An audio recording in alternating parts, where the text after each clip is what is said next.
नमस्कार, बहुत स्वागत है आपका राजस्थान लाइव में। मैं हूं आपके साथ श्रुति श्रीवास्तव। सबसे पहले बात जयपुर से बड़ी खबर की, जहां मुख्यमंत्री भजनलाल शर्मा के आज ताबड़तोड़ दौरे रहने वाले हैं। मुख्यमंत्री भजनलाल शर्मा आज बांसवाड़ा और महाराष्ट्र जाने वाले हैं। दरअसल महाराष्ट्र विधानसभा चुनाव को लेकर प्रचार करते हुए आपको सीएम नजर आएंगे। साथ ही बांसवाड़ा में जनजातीय गौरव दिवस पर कार्यक्रम है और ये कार्यक्रम बिरसा मुंडा की 150वीं जयंती के उपलक्ष्य में रखा गया है, जिसमें सीएम शिरकत करेंगे। सीएम भजनलाल शर्मा समागम कार्यक्रम में भी शामिल होंगे। गोविंद गुरु महाविद्यालय में आयोजित ये कार्यक्रम होगा। फिर दोपहर 3:40 पर पुणे के लिए रवाना होंगे। पुणे के चिंचवाड़ा विधानसभा चुनाव को लेकर आज प्रचार प्रसार करेंगे, क्योंकि 20 नवंबर को बताते चले 288 विधानसभा सीटों पर महाराष्ट्र में चुनाव होने जा रहा है और इस क्रम में आज महाराष्ट्र दौरे पर रहेंगे और उसके पहले बांसवाड़ा भी जाएंगे, जहां बिरसा मुंडा की जयंती पर कार्यक्रम है, उसमें शिरकत करेंगे। और चलिए बड़ी खबर टोंक से भी है। थप्पड़ कांड से जुड़ी बड़ी खबर है, जहां सीएम से मिलेंगे आज आरएएस अधिकारी। दरअसल यही वो आरएएस अधिकारी है जहां 13 नवंबर को उपचुनाव में नरेश मीणा ने इनको थप्पड़ मारा था। आज सीएम से ये मुलाकात करेंगे। जयपुर में आरएएस अधिकारी मुख्यमंत्री से मुलाकात करेंगे। आरएएस अधिकारियों की सुरक्षा को लेकर चर्चा आज की जाएगी और साथ ही एम्प्लॉय सिक्योरिटी एक्ट लागू करने की भी मांग आज आरएएस अधिकारियों के द्वारा जब मुलाकात होगी सीएम के द्वारा, तो ये मुलाकात किन मायनों में अहम है तो वो आपको वो बता रहे हैं। जहां पर एम्प्लॉय सिक्योरिटी एक्ट लागू करने की मांग की जाएगी, आरएएस अधिकारियों की सुरक्षा को लेकर चर्चा होगी। कल पेन डाउन हड़ताल पर बैठे थे आरएएस अधिकारी और सीएमआर में आज सीएम भजनलाल शर्मा से मुलाकात करेंगे। और इस खबर पर सौरभ गृहस्थी संवाददाता लाइव जुड़ रहे हैं। सौरभ, कल ये बैठक हुआ था, प्रदर्शन हुआ था, हड़ताल एक तरह से आरएएस अधिकारियों का, और आज सीएम से मुलाकात किन मायनों में अहम बताया जा रहा है ये आरएएस अधिकारियों का? जी बिल्कुल, देखिए कल भी आरएएस अधिकारी जो है वो पेन डाउन हड़ताल कर रहे थे और आज भी पेन डाउन हड़ताल पर हैं। अभी मुख्यमंत्री से मिलने के लिए आरएएस एसोसिएशन के बैनर तले अध्यक्ष महावीर खराड़ी, महासचिव नीतू राजेश्वर के साथ अन्य आरएएस अधिकारी जो है वो सीएमआर में पहुंच चुके हैं और कुछ ही देर में मुख्यमंत्री के साथ मुलाकात जो है वो होगी। पहली बात तो ये कि सालों बाद आरएएस अधिकारियों द्वारा पूरे प्रदेश में सरकारी कामकाज को ठप किया गया है, क्योंकि जिस प्रकार का मामला देवली उनियारा में देखने को मिला, उसके बाद आरएएस अधिकारियों में खासा आक्रोश जो है वो देखने को मिल रहा है। और अब आरएएस अधिकारी चूंकि गिरफ्तारी हो गई, पहली मांग उनकी गिरफ्तारी की थी कि आरोपी को गिरफ्तार किया जाए, गिरफ्तारी हो चुकी है, लेकिन अब आरएएस अधिकारियों की ये मांग है कि तमाम जो आरएएस अधिकारी जो फील्ड में तैनात होते हैं उन्हें जो है वो सिक्योरिटी प्रदान की जाए, एक गनमैन जो है वो हमेशा उनके साथ हो, इस प्रकार की व्यवस्था जो है वो लागू की जाए, एम्प्लॉय सिक्योरिटी एक्ट जो है वो उसे लागू की जाए। ये मांग लेकर जो है वो तमाम आरएएस अधिकारी इस वक्त सीएमआर में पहुंचे हैं। मुख्यमंत्री से मुलाकात जो है वो करेंगे और क्या आश्वासन मिलता है मुख्यमंत्री की तरफ से, उसके बाद जो है वो आगे की रणनीति तय होगी। लेकिन हाल फिलहाल अभी तक जो है वो कह सकते हैं कि आरएएस अधिकारी हड़ताल पर है। प्रदेश भर में कामकाज जो है वो पूरी तरह से ठप हो चुका है। आरएएस अधिकारियों को जो अन्य कार्मिक कर्मचारी और अधिकारियों के संगठन हैं उनका भी जो है वो पूरा सपोर्ट आरएएस अधिकारियों को मिला हुआ है। यानी अभी हाल फिलहाल जो है वो प्रदेश में सरकारी कामकाज जो है वो पूरी तरह से ठप है। अब देखना होगा मुख्यमंत्री की तरफ से। एक बात और बताइए, क्योंकि एक मांग तो मान ली गई, नरेश मीणा को गिरफ्तार कर लिया गया, आज कोर्ट में पेशी होगी, लेकिन जो security act, employee security act लागू करने की बात की जा रही है, सरकार के सामने क्या डिफिकल्टी आएगी अगर ये मांग मान ली जाती है तो?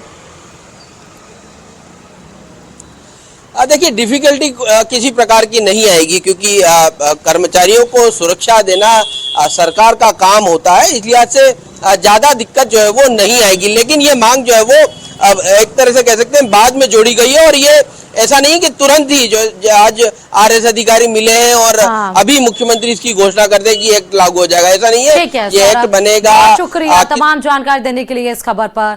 बड़ी खबर आपको फिर से टोक से ही बता रहे हैं, जहां पर देवली उनियारा में उपचुनाव की वोटिंग के दौरान एसडीएम को थप्पड़ मारने के मामले में आज नरेश मीणा को कोर्ट में पेश किया जाएगा। ये भी बताते चले कि कल भारी पुलिस फोर्स ने नरेश मीणा को समरावता गांव से गिरफ्तार किया था, जिसके बाद से ही उनके समर्थकों का बवाल जारी है और बीते दिन समरावता और उसके आसपास के इलाकों में तनाव की स्थिति रही है।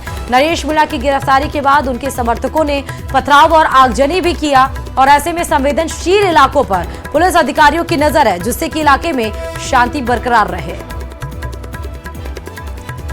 तो संवेदनशील इलाकों पर पुलिस अधिकारियों की नजर है। हालांकि बताया यही जा रहा है संवाददाताओं के द्वारा, हमारे जो फील्ड पर तैनात हैं, कि फिलहाल कल रात से देर रात से स्थिति बिल्कुल शांतिपूर्ण है, लेकिन फिर से जो नरेश मीणा के समर्थक हैं वो फिर से हो हल्ला ना कर लें, फिर से प्रदर्शन ना करने लगे, फिर से तनावपूर्ण स्थिति वहां पर ना पैदा हो पाए, इसीलिए संवेदनशील इलाकों पर पुलिस की तैनाती भी है, नजर भी रखी गई है। बताते चले कि 13 तारीख को 7 जिलों के उपचुनाव जब हो रहे थे तो टोक के देवली उनियारा में ग्रामीण धरने पर बैठ गए।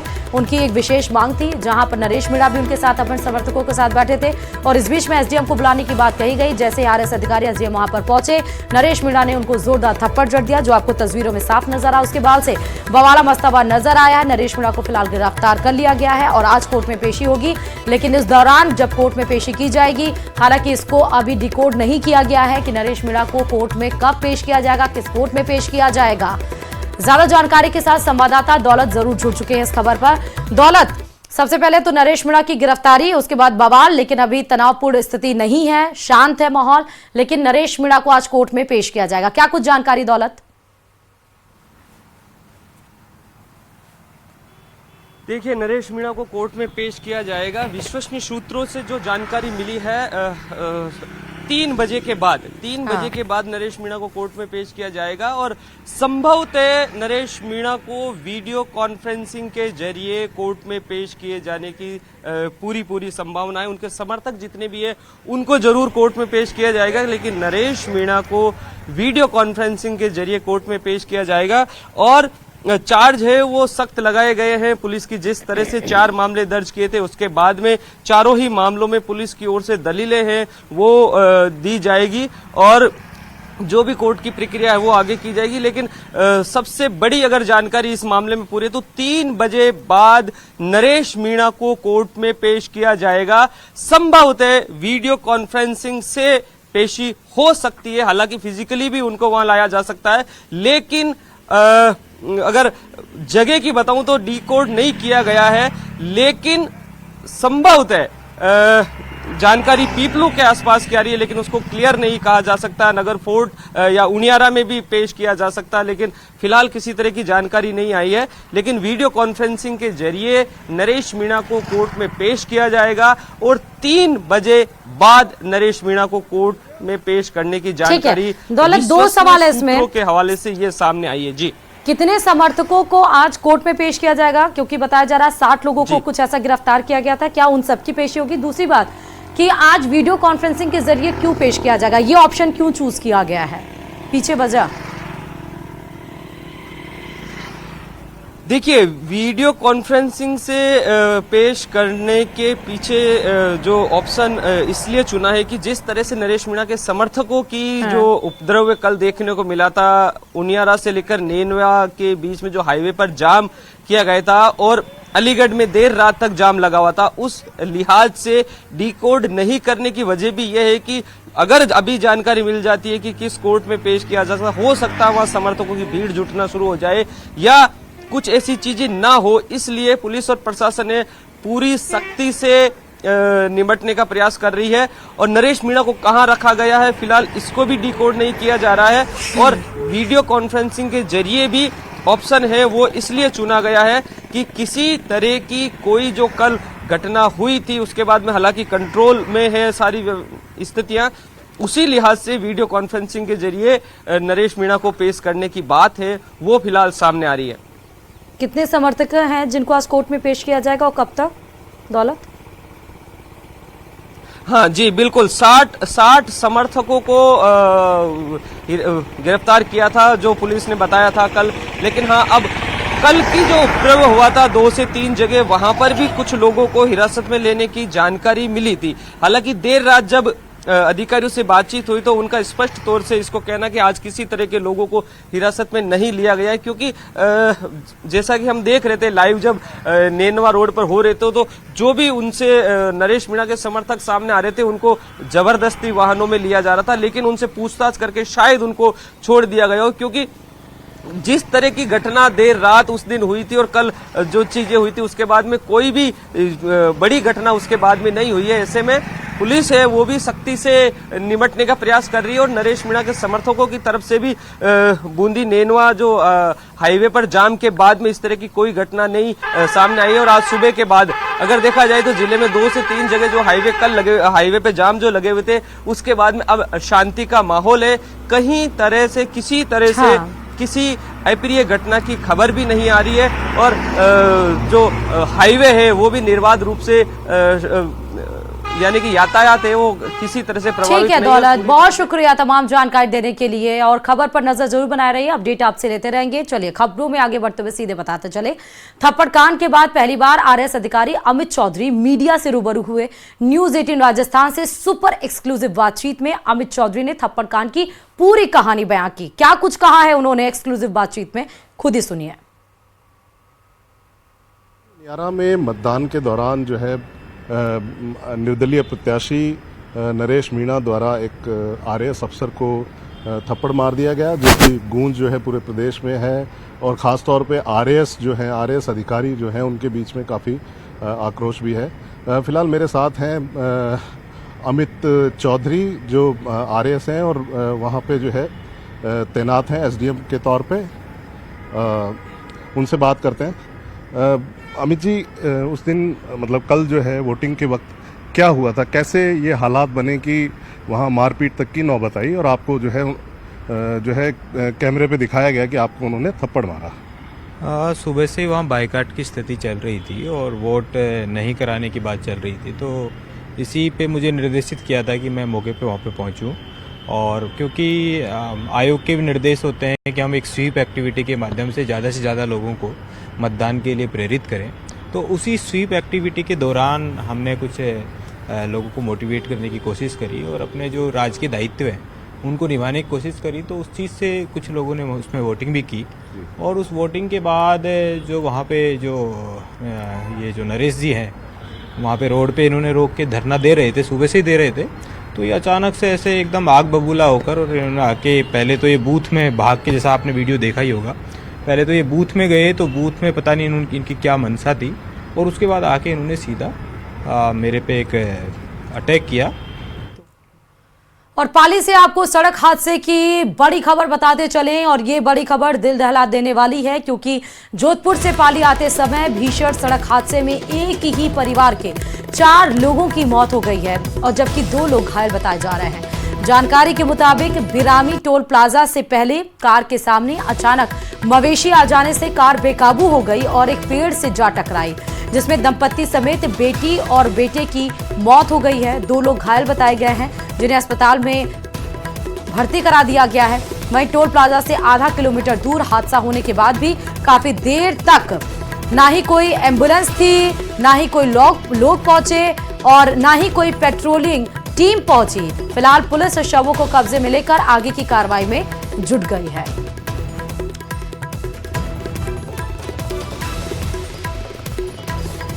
और इस बीच पुष्कर से भी बड़ी खबर है। कैलाश खेर नाइट के दौरान बवाल मच गया है। दरअसल एक कार्यक्रम में लोगों ने धक्का मुक्की की है। वहां पर कैलाश खेर आए थे, जहां पर वो अपने शुरू से समा बांध रहे थे, लेकिन उस दरमियान तमाम लोग धक्का मुक्की करने लगे। धक्का मुक्की के बीच अंदर चले गए लोग। ये देखिए सीधे तस्वीरें। घंटों तक इंतजार करने के बाद भी बवाल किया गया। भारी संख्या में पुलिस फोर्स वहां पर तैनात की गई। कार्यक्रम में कैलाश खेर ने शानदार प्रस्तुति दी।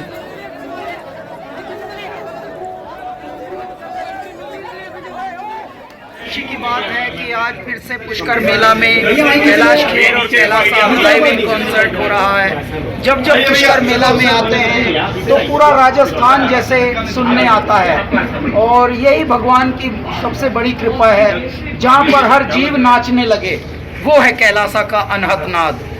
ऊंट भी नाच रहे हैं, घोड़े भी नाच रहे हैं, जीव जंतु नाच रहे हैं, मनुष्य नाच रहे हैं। और चलिए खबरों में आगे बढ़ते बताते चले कि ब्यूटिशियन अनीता चौधरी की हत्या अब तक पुलिस के लिए पहेली बनी हुई है। बेशक पुलिस ने एक्ट का सहारा लेकर बुधवार को शव का पोस्टमार्टम करा दिया, लेकिन शव के अंतिम संस्कार पर बना सस्पेंस खत्म होने का नाम ही नहीं ले रहा है। देखिए रिपोर्ट। अपने बयान घटनास्थल निरीक्षण के लिए नहीं बता रहे हैं, इसके लिए नए मृत शरीर का पोस्टमार्टम करवा रहे हैं और पोस्टमार्टम कराए बिना कराए ये इसके जो साक्ष्य हैं वो मिटने की कौन संभावना है। समझाने बुझाने की कोशिशों का जब कोई नतीजा नहीं निकला तो अनीता चौधरी के एम्स में रखे शव का बुधवार देर शाम पुलिस ने पोस्टमार्टम करवा दिया। पूरी प्रक्रिया की वीडियोग्राफी भी हुई है। इससे पहले पोस्टमार्टम के लिए परिजनों की सहमति प्राप्त करने के लिए पुलिस कुड़ी भक्तवासनी स्थित वीर तेजा मंदिर पहुंची, जहां अनीता के पति और बेटे मौजूद थे।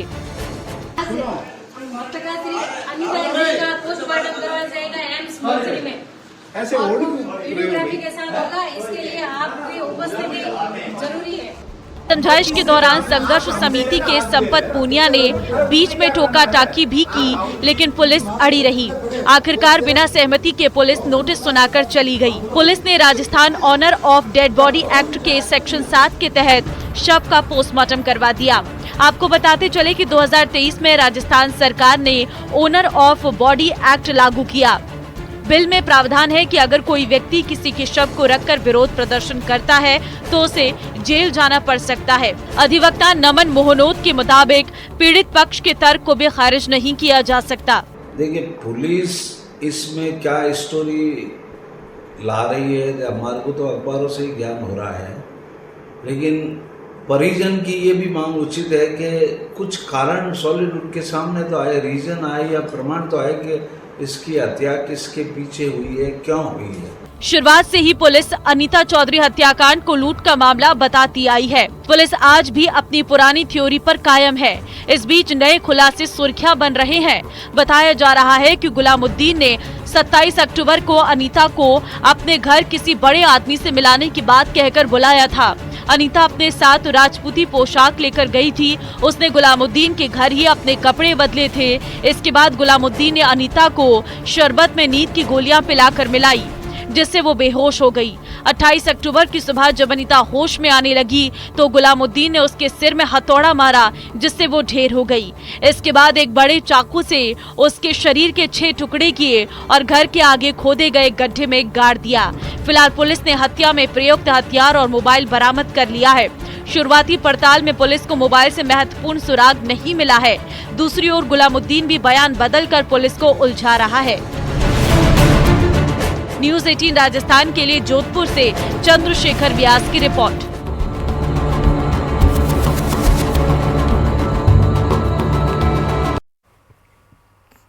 और ये खबर श्रीगंगानगर से है। लगातार दूसरे दिन कोहरे की चादर में लिपटा हुआ है श्रीगंगानगर।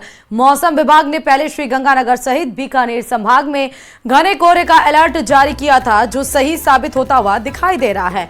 ग्रामीण इलाकों में घना कोहरा होने से विजिबिलिटी काफी ज्यादा कम हो गई है, जिसके कारण वाहनों की रफ्तार धीमी नजर आ रही है। साथ ही दिन और रात के तापमान में भी गिरावट दर्ज की गई है। दिन का तापमान लगभग 26 डिग्री सेल्सियस तो वहीं रात का तापमान लगभग 16 डिग्री सेल्सियस दर्ज किया जा रहा है, जिससे सुबह और शाम के वक्त ठंड का एहसास होना शुरू हो गया।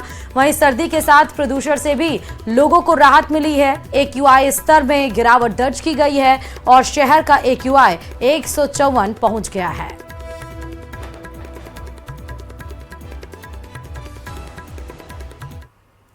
कोटा में सर्दी बढ़ने के बाद भी डेंगू पॉजिटिव मरीजों के आंकड़ों में बढ़ोतरी हो रही है। पिछले 24 घंटे में 2 मासूम बालक सहित आधा दर्जन डेंगू के नए मामले सामने आए हैं। पॉजिटिव मरीजों में 4 मरीज कोटा के रहने वाले हैं, जबकि 2 मरीज बूंदी और बारा के रहने वाले हैं। ऐसे में जिले में पॉजिटिव मरीजों का डरावना आंकड़ा 382 तक पहुंच चुका है, जिसके चलते एमबीएस सहित तीनों बड़े अस्पतालों में डेंगू के चलते मरीजों की भीड़ देखी जा रही है। हालांकि चिकित्सा विभाग की टीमें शहर सहित ग्रामीण अंचल के इलाकों में सर्वे कर लार्वा एक्टिविटीज कर रही हैं, लेकिन तमाम प्रयास नाकाम साबित हो रहे हैं और डेंगू मरीजों में लगातार इजाफा देखा जा रहा है। शहर में 3000 से अधिक पानी से भरे खाली पड़े भूखंड और गड्ढे मौत को दावत दे रहे हैं। जमा पानी में लार्वा पनपने के चलते डेंगू के आंकड़ों में इजाफा हो रहा है।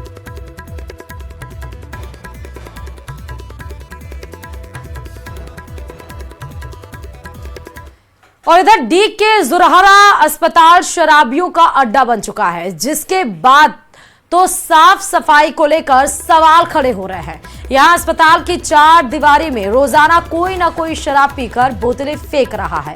चारों तरफ बियर और शराब की बोतलें बिखरी हुई हैं और साथ ही हॉस्पिटल के बायो वेस्ट की गंदगी भी। बताते चलें कि अस्पताल में दिन में ओपीडी चलती है, शाम ढलते ही यह अस्पताल मरीजों के स्थान पर शराबियों का अड्डा बन जाता है। परिसर में बिल्डिंग के बगल में खाली पड़ी शराब की बोतलें और गिलास के अलावा 4 दीवारी में फेंकी गई खाली बोतलों का अंबार लगा है, जिससे गंभीर बीमारियों का खतरा बना हुआ है। लेकिन अभी तक अस्पताल के हालात ऐसे ही हैं। मरीज आए दिन परेशान हो रहे हैं। अस्पताल का स्टाफ भी नदारद रहता है।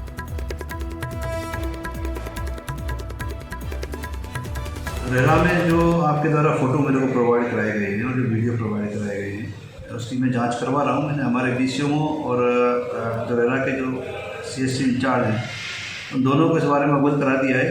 एक फ़ोटो उसमें दिखाया गया है कि वो एक लड़का है, स्वीपर है, और वो गंदगी वहीं पटक रहा है और बायोमेडिकल वेस्ट के लिए बोल रहा है कि गाड़ियाँ नहीं आती है। तो उसकी भी मैं जाँच करवा रहा हूँ। अगर गाड़ी नहीं आती है तो उसका पेमेंट वगैरह होता है कि नहीं होता है, वो भी मैं दिखवा रहा हूँ। यहाँ आप कचरा पटकते हो उस जगह हॉस्पिटल के पूरा आगे?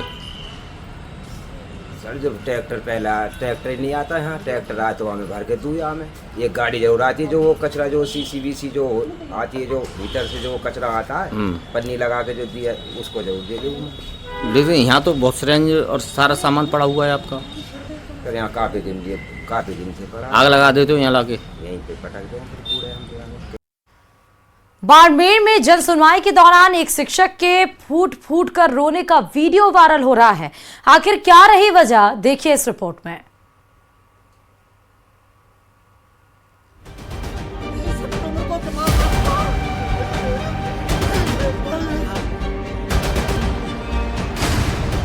जब हक मांगने पर दुत्कार और आश्वासन के बदले फटकार मिलने लगे तो अच्छे अच्छों का सब्र जवाब दे जाता है। जब गुहार नक्कार खाने में तूती की आवाज साबित होने लगे, तब सीने में उमड़ रहा विषाद का पवंडर इसी तरह बाहर आता है, जैसा आप अपनी टीवी स्क्रीन पर देख रहे हैं।